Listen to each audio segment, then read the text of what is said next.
The 2017 Women's March saw thousands of reproductive healthcare activists take to the streets, and now they're gearing up again for a march this weekend. A controversial abortion ban in Texas is challenging reproductive healthcare providers. We speak to a medical student. And Britney Spears has newfound freedom tonight. We speak to a leader in the Free Britney LA movement. See It Live starts now.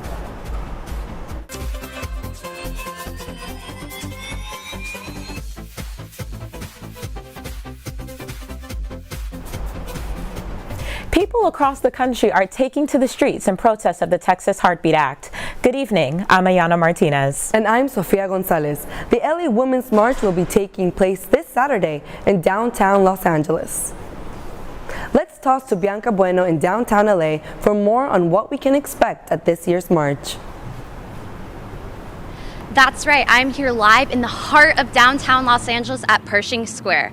Tens of thousands of people will gather right here this Saturday for the annual Women's March to march for reproductive rights. They will go directly from right here to City Hall, which is just over 1 mile. We even had the opportunity to talk with the director for the LA Women's March, Chika, on what to expect for this Saturday's event. October the 2nd, we're in downtown Los Angeles, standing up in solidarity with our sisters in Texas. We are marching for a woman's right to choose. We are marching for more than just abortion. We are marching to make sure that women's rights are protected. We need to all be feminists because women hold up the world. We must all be feminists in order to achieve equity for all of us. And if you're interested in attending this Saturday's event, make sure you get here extra early because traffic and parking will be very, very difficult. That's why the LA Metro is offering direct routes right here to Pershing Square. For Annenberg Media, I'm Bianca Bueno. Now let's head back to the studio. In 2017, hundreds of thousands of supporters marched through the streets of Los Angeles. Attendance has dropped in recent years, but the Women's March Foundation is still expecting 20,000 people this Saturday. In 2017, the Women's March LA captured a time lapse that showcases the approximately 500,000 attendees. Marchers came out in response to the Trump presidential election. A 2017 marcher talked today about the continued importance of direct actions. I think it's really important for me to model speaking up, being part of the solution in whatever ways we're all comfortable with. We still have an obligation to speak up for those who can't. When the pendulum swings too far one direction, we need to pull it back. The Women's March in Washington, D.C. will finish in front of the U.S. Supreme Court. The reproductive rights activist nicknamed Repro Queen of D.C. plans to be there. The right to control your own body is key. Some of these older folks necessarily understand and aren't necessarily willing to understand that nuance, especially when it comes to centering women of color, especially when it comes to centering the most marginalized people. And so I'm really excited to show up at this Women's March, intentionally centering those voices and centering women of color and Black women who have been leading this movement for decades now, who haven't gotten the credit and haven't gotten the awareness that they deserve. In 2017, the Washington, D.C. Women's March was held in response to Trump's anti-female commentary. It was the largest single-day march in U.S. history. The rally call for this year's march is abortion justice. Planned Parenthood officials worry the new Texas abortion law will disproportionately affect people of color. It is so essential that we center the voices of Black and Brown people, of Black women, who already have health inequities built in the system up against them when we're fighting for abortion access, because a threat to abortion access anywhere for anyone is a threat to all of us. In a post-Roe world, we're going to be facing the very real implications a lot more than everyone else, right? Because if Roe is gutted, upper class people are still going to have access to abortion.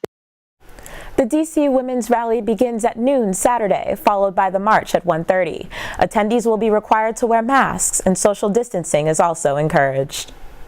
From LA to New York, from Seattle to Atlanta, women of all ages and backgrounds will be marching this Saturday. A mother, a student, and a business owner all shared why attending the marches is so important to them.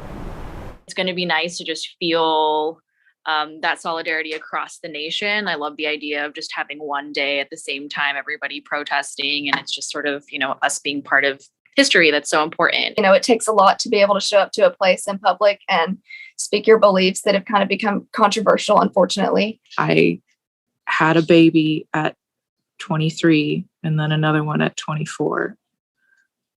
I did babies instead of college. I know the effect it has on us. More than 10,000 attendees are expected in big cities where women's marches are planned. Many USC students support the marches and what they stand for. Some express strong opinions about legislation for reproductive rights. It is really important for women to continue using their voices to uplift one another, especially with politics, men trying to control our bodies, real nasty. So women, please go out there if you can. It's very important to come out, especially now in these times, just to show your support and show that, we're here for the change. Males are in positions of power, especially in politics, when you look at the gender ratio of like the Senate or the House, and they're the ones drafting legislation that affect women, even though they're not women themselves. So I think showing support to women and people that could be harmed by repealing reproductive rights is really important. But not all students oppose the recent Texas law making abortions illegal. I'm in heavy support for it. I admire Texas for doing so. I'm pro-life, so yeah. Earlier this month, Texas A&M student organizations on both sides of the abortion debate mobilized to criticize the heartbeat bill. The Texas heartbeat bill is currently the most restrictive abortion law in the country. The policy is facing a handful of legal challenges, including from the U.S. Justice Department. The new law bans abortions as early as 6 weeks when a heartbeat can be detected. Private citizens can receive at least $10,000 for suing those who provide or aid abortions, including rideshare drivers. A Texas medical assistant says the ban is taking a toll on physicians. Banning abortions at 6 weeks, so few women know they're pregnant at that time. The physicians, they can't talk about it. And so it's hard for them to navigate wanting to provide care to these patients, but also being, afraid of being legally reprimanded and potentially being sued or having their license removed if they're discussing care for one of their patients.